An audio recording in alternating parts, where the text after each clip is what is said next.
చదవమంటే చదవకుండా ఫోన్ చూస్తున్నావు స్వీటీ నువ్వు. కాసేపు మమ్మీ. లేకు బుక్స్ తీసి చదువు కాసేపు. అదే నా బంగారు తెల్లని చక్కగా చదువుకుంటుందో. చక్కగా చదువుకోమ్మా. ఇందాక అనవసరంగా కొట్టాను కదా నిన్ను. చదువుకో. మమ్మీ ఒకసారి పేపర్ తీసుకొని నలుపు. నలపాలా? ఎందుకు నలుపు? నలిపాను. ఒకసారి మళ్ళీ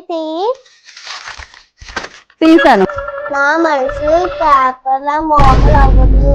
ఆహా అలాగా, సరే అయితే ఉండు. ఈ రిమోట్ తీసుకోసారి టీవీ ఆన్ చేయమ్మా. ఆన్ అవ్వట్లేదు మమ్మీ. ఆన్ అవ్వట్లేదా? ఆన్ అవ్వకపోతే ఎలా ఆన్ చేస్తాము టీవీని? ఇలా అలా కొట్టి ఆన్ చేయ ఒకసారి. ఇప్పుడు ఆన్ చేయి. ఆన్ అయింది కదా. నువ్వు కూడా అంతే, కొట్టకపోతే చదవు. అర్థమైందా? చదువు నోరు మూసుకొని. ఎలా వేసుకుంటూ కూర్చున్నావు కానీ.